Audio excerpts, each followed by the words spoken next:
एक वो जो अपने प्यार को पाने के लिए कुछ भी कर सकते हैं, और दूसरे वो जिनकी तकदीर में अपने प्यार को याद करके आंसू बहाना लिखा होता है। मालकिन, मीनाक्षी मैम साहब की हालत ठीक नहीं है और आज भी दौरे पे जा रही हैं। शीला, जो जिम्मेदारी मैंने ली है उसे तो निभाना पड़ेगा। सगाई की तैयारियां कैसी चल रही हैं?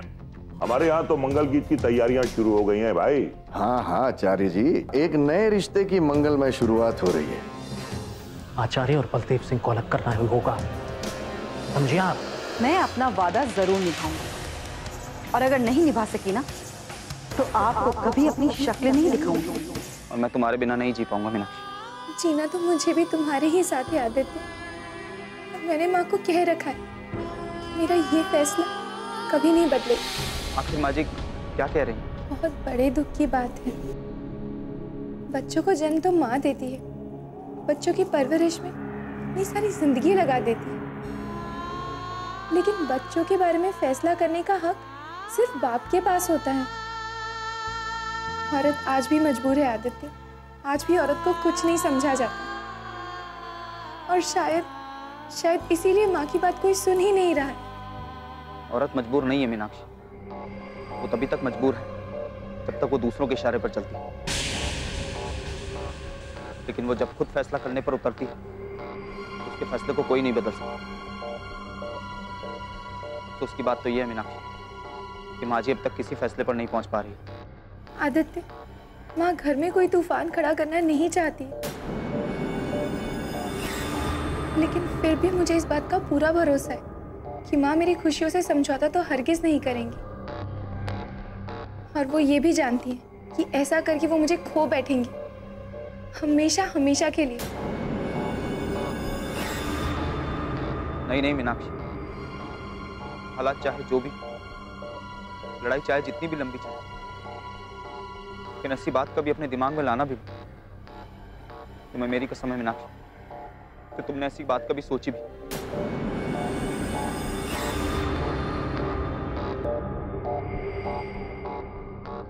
ये कैसी कसम दे रहे हो तुम आदित्य? तुम्हें पता है कि अगर मैं मर नहीं सकी तो तुम्हारे बगैर जी भी नहीं सकती। मैं बाजी से बात करने वाला हूँ, देखता हूँ बात करके क्या कहती है। मैं उन्हीं का इंतजार करता हूँ, तो दौरे पर आई हुई है। ठीक है आदित्य, तुम बात कर लो। मैं तो बात करूंगा ही मीनाक्षी, लेकिन तुम ऐसी बात कभी अपने दिमाग में मत लो। हमने जिंदगी साथ जीने के लिए प्यार किया, मरने के लिए।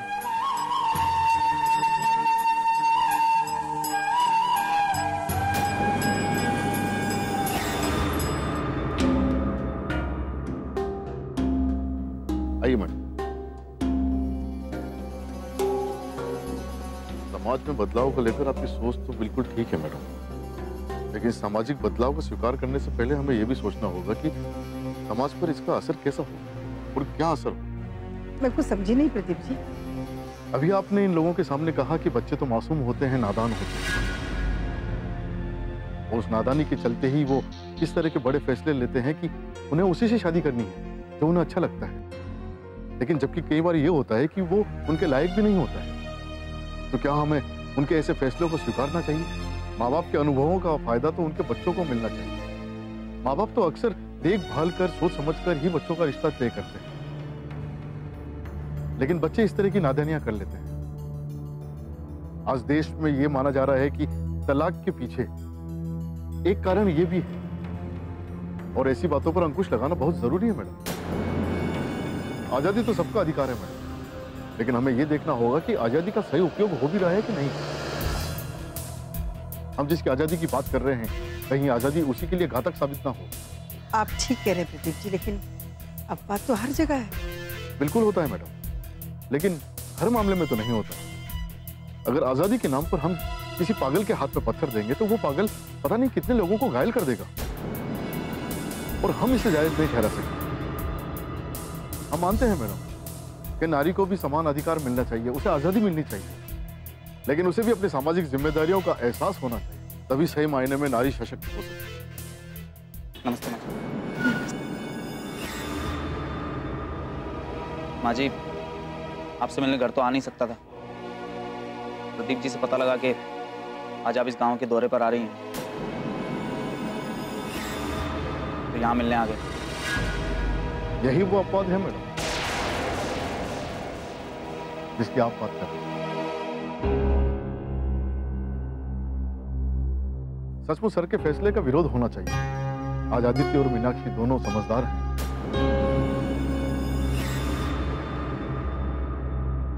आज इनके फैसले को गलत नहीं ठहराया जा सकता, जबकि गलत फैसला तो खुद सर ने किया, जो अपने स्वार्थ के लिए, अपने राजनीतिक फायदे के लिए ये रिश्ता करवाना चाहते हैं। मुझे नहीं मालूम कि आप लोगों का क्या फैसला है, लेकिन मेरा आपसे एक ही निवेदन है, मैं मीनाक्षी को इस तरह मौत के मुंह में जाते नहीं देख सकता। मैं जानता हूं वो बहुत जिद्दी है, वो कहीं भी रहे और खुशहाल रहे तो मैं भी जी लूंगा, लेकिन मैं उसे दुखी और मौत के मुंह में जाते नहीं देख सकता। तो मीनाक्षी के लिए क्या कर सकते हैं आदित्य? जान दे सकता हूं। राजवीर ने मुझे फिर से धमकी दी, लेकिन मैं किसी धमकी से नहीं डरता। बस आप लोग सोच लीजिएगा क्या करना है। आपके फैसले का इंतजार कल भी था, आज भी है और आगे भी रहेगा। चलता हूं माँ जी।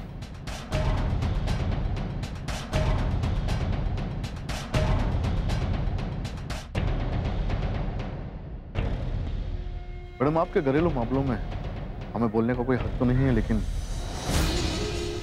हम इतना जरूर चाहेंगे कि मीनाक्षी की खुशियों को लेकर आपको कोई ना कोई फैसला जरूर लेना चाहिए।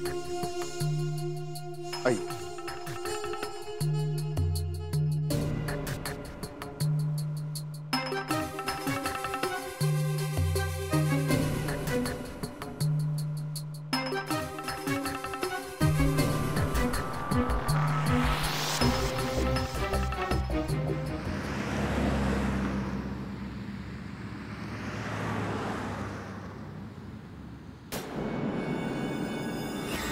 बेटा, तुमने वो डेकोरेशन वाले को तो समझा दिया ना कि पूरा घर शानदार तरीके से सजना चाहिए?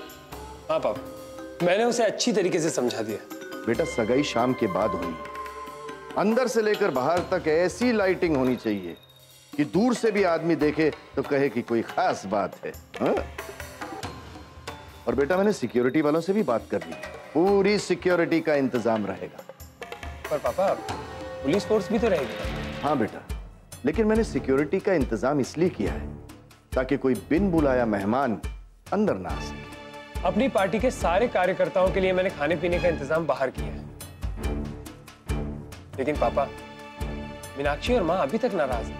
वो नाराज होकर स्वीकार करे या खुश होकर, अगर कल सगाई होनी है तो वो कल ही होनी है। अगर मीनाक्षी ने जान दे दी तो?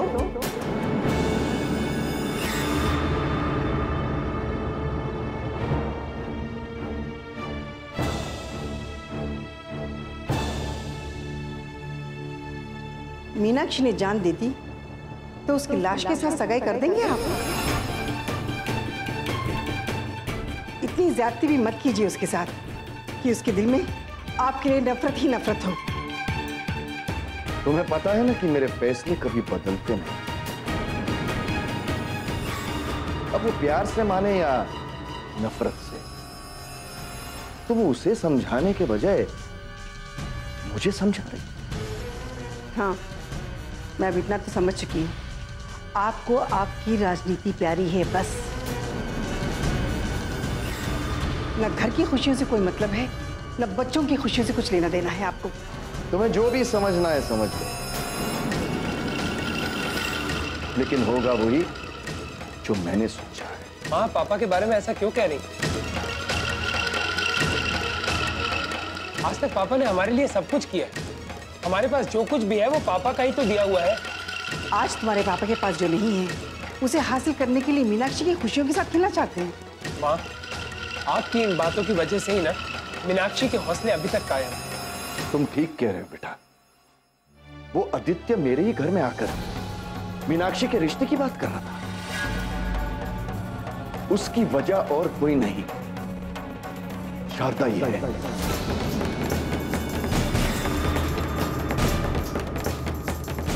शारदा ने ही आदित्य का मन बढ़ाया था और शारदा ने ही मीनाक्षी का मन बढ़ाया है। शारदा, तुम एक बात अच्छी तरह से समझ लो, कल सगाई होगी और मीनाक्षी को तैयार तुम ही ने करना है।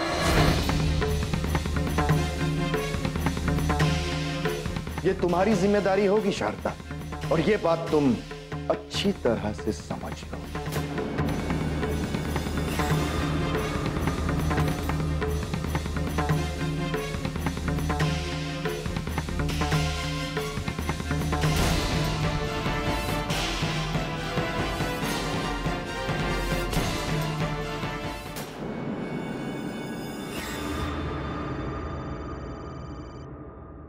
हाँ बोलो सोनाली। दीदी, सगाई की तैयारियां शुरू हो चुकी हैं और सजावट जोरदार तरीके से हो रही है। बहुत बड़े लेवल की सजावट है दीदी। उन तैयारियों के बारे में बताकर तुम मेरा दिल क्यों जला रही हो सोनाली? मैं जो सुनना चाहती हूँ वो बताओ। दीदी, मैंने वही बताने के लिए आपको फोन किया है। अभी तक माँ जी इस सगाई के लिए तैयार नहीं हुई और घर में महाभारत मची हुई है और पापा जी माँ जी को मजबूर करने में लगे हुए हैं। हो सकता है सोनाली, हो सकता है कि बलदेव सिंह शारदा देवी को मजबूर करने में कामयाब हो जाए। नहीं थी, शारदा देवी इतनी आसानी से मजबूर नहीं होगी, क्योंकि मैंने मीनाक्षी को अच्छी तरह से भड़का कर रखा हुआ है और मीनाक्षी ने ये बात साफ साफ कह दी है कि वो अपनी जान दे देगी, लेकिन योगेश से सगाई नहीं करेगी। उसके मरने से हमारा कोई मकसद पूरा नहीं होता सोनाली। हमें तो इस रिश्ते को खराब करना है कि बलदेव सिंह और आचार्य एक दूसरे को गालियां देते हुए नजर आए। मीनाक्षी की मौत से हमें कुछ हासिल नहीं होगा। ये नहीं होना चाहिए कि हमदर्दी में दोनों एक दूसरे के आंसू पोंछते हुए नजर आए। तुम तो बस इतना सोचो कि हमें रिश्ते को बर्बाद कैसे करना है। रिश्ते बर्बाद होंगे दीदी। एक तरफ पापा जी उन लोगों को सगाई के लिए बुलाएंगे और दूसरी तरफ माँ जी पापा जी के फैसले का विरोध करते हुए सगाई के लिए मना करें कि माँ जी मीनाक्षी को मरते हुए नहीं देखना चाहती और माँ जी को इस हालात तक पहुंचाने की तैयारी भी मैंने कर ली। मैंने खुद मीनाक्षी को जहर की शीशी दी। ये क्या बेवकूफी की तुमने सोनाली? अगर जिद और जुनून में सचमुच उसने वो जहर पी लिया तो हम जो करना चाहते हैं वो नहीं कर पाएंगे। ऐसा नहीं होगा दीदी। वो जहर माँ जी को तोड़ने का काम करेगी, मीनाक्षी को मारने का काम नहीं करेगी। अब देखना ये है कि टूट कर माँ जी क्या फैसला करती है। मैंने तुम्हें उस घर में आग लगाने के लिए भेजा था, लेकिन अब तो ऐसा लगता है कि तुम चिंगारी भी सुलगा नहीं सकती। ये नाकामी हमें किसी लायक नहीं छोड़ेगी सोनाली। इंसान जिंदगी में कुछ भी करे, लेकिन पहली शर्त कामयाबी होनी चाहिए। और तुम तो लगातार नाकाम हो रही हो। आप जो चाहती हैं वो होगा दीदी, जरूर होगा। मैं अपनी पूरी ताकत लगा दूंगी। आगे क्या होना है उसका फैसला आज ही होगा। ठीक है, देख लो। बाय।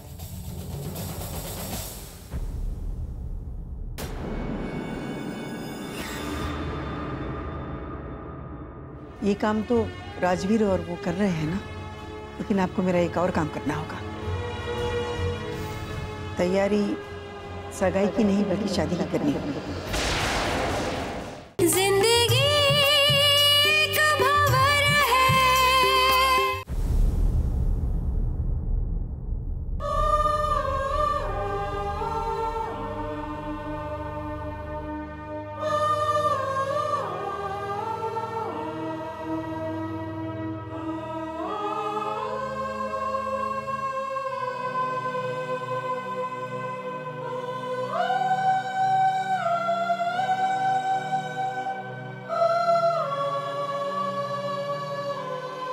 मीनाक्षी, क्या सोच रही हो बेटा?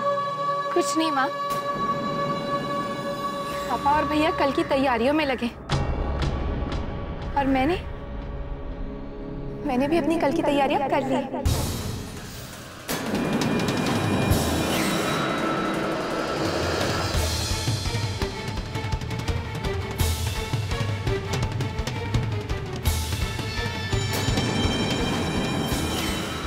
मीनाक्षी, मारिए माँ, मारिए मुझे।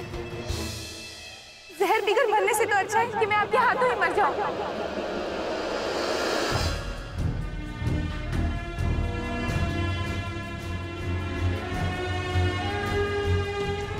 आपको आंसू बहाने की जरूरत नहीं है माँ। आप आंसू मत बहाइए। आपके इन आंसुओं से पापा का फैसला नहीं बदलने वाला है। और आप मुझे नहीं रोक पाएंगी माँ। मैं वही करूंगी जो मैंने सोचा है। कल वो तुम्हारी सगाई करना चाहते हैं ना?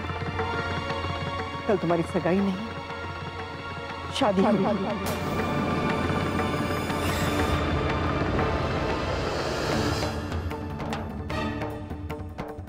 हाँ बेटा,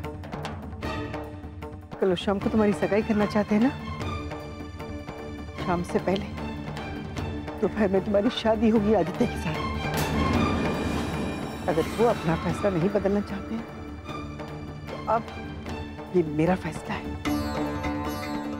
मैं तुम्हारे पापा के खिलाफ कोई फैसला नहीं करना चाहती थी,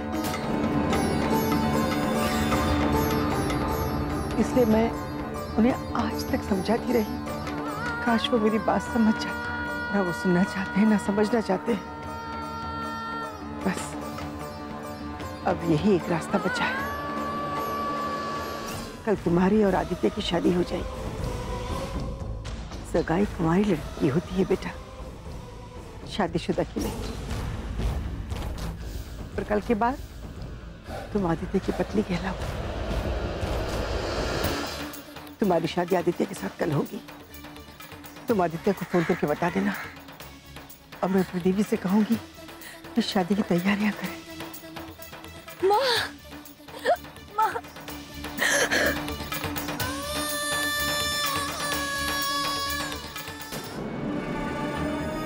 आप सोनाली के ऊपर नाराज होकर कुछ भी नहीं कर सकती, क्योंकि सोनाली उस घर में रहकर ऐसा कुछ भी नहीं कर सकती जो आप सोच रही हैं। हाँ, हुआ तो अब तक यही है। बस सिर्फ आदित्य और मीनाक्षी के प्यार का सबूत उसने मेरे पास जरूर भेजा। वो वीडियो जिसमें आदित्य बलदेव से मीनाक्षी का हाथ मांग रहा है और जिसमें आदित्य और मीनाक्षी के प्यार को लेकर घर में झगड़े चल रहे हैं। हाँ, मेरे पास फिलहाल इस रिश्ते को तोड़ने का एक यही जरिया है। इससे हम ये साबित कर सकते हैं कि आदित्य और मीनाक्षी एक दूसरे से प्यार करते हैं। इसके अलावा तो हमारे पास कुछ है ही नहीं। ये मेरी जिंदगी का सबसे बड़ा मौका है। इधर मुझे सुंदरपुर से टिकट मिल रहा है और इधर मैं बेबस और लाचार पड़ी हुई हूँ। मुझे नहीं लगता कि यह सबूत हमारे लिए कोई बहुत बड़ा धमाका कर पाएगी। मीनाक्षी घर से भागने वाली थी, वो एक सही रास्ता था। वो आचार्य और बलदेव के बीच रिश्ता खराब करने का एक मौका था जो चला गया। ठीक कहते हैं आप। अगर मीनाक्षी घर से भागने में कामयाब हो गई होती तो अब तक तो हमारी बात बन गई होती। सोचने वाली बात तो यह है कि क्या उस वीडियो के आधार पर दोनों रिश्ता तोड़ देंगे। हालांकि उन दोनों को रिश्ता जोड़ने की जरूरत है। दोनों स्वार्थ की बुनियाद पर रिश्ता जोड़ रहे हैं, सम्मान और खुशियों की बुनियाद पर नहीं। आप कहना क्या चाहते हैं? मैं समझी नहीं।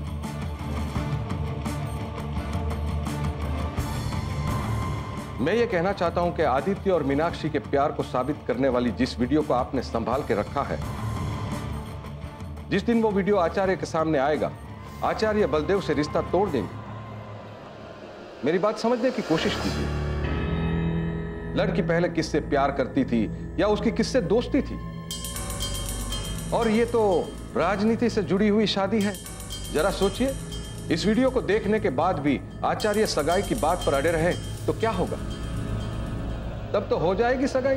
अगर ये मौका मेरे हाथ से निकल गया तो दोबारा ऐसा मौका मेरे हाथ नहीं आएगा। पापा और भैया कल की तैयारियों में लगे। और मैंने भी अपनी कल की तैयारियां कर ली।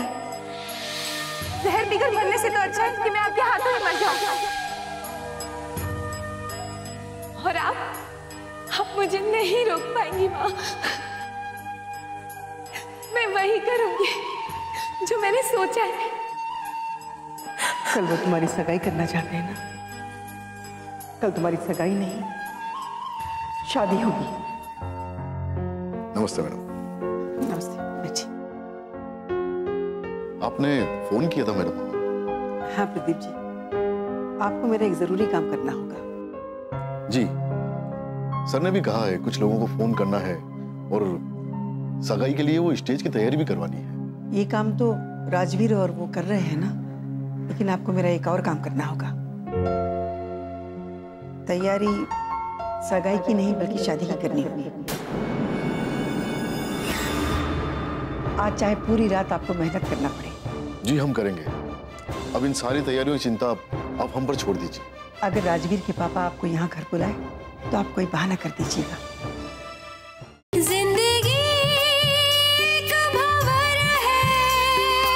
शादी की?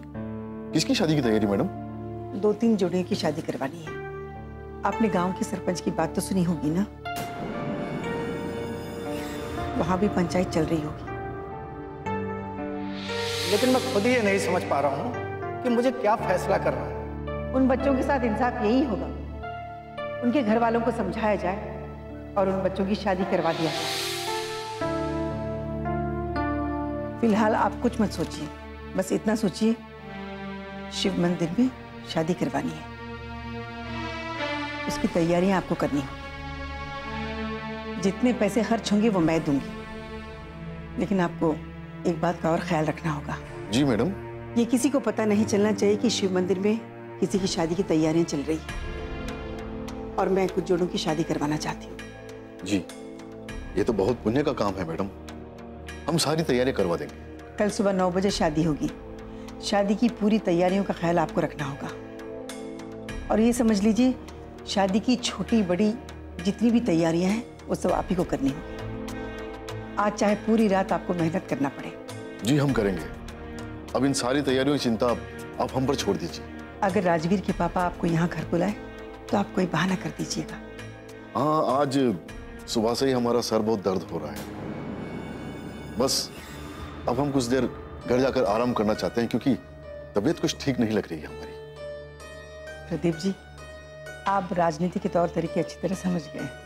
मैडम, राजनीति के लिए 1000 बार झूठ बोला है। इस अच्छे काम के लिए अगर एक बार और बोला तो बहुत अच्छा होगा। चलिए हम निकलते हैं, हमें सारी तैयारियां करनी है।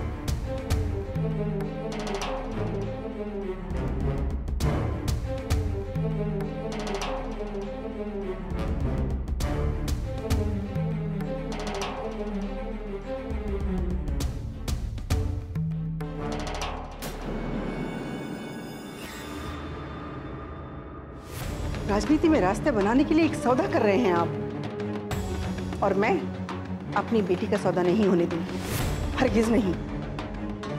क्योंकि इन सब की जड़ में बलदेव सिंह है जो आपकी जड़ों को खोदना चाहते हैं।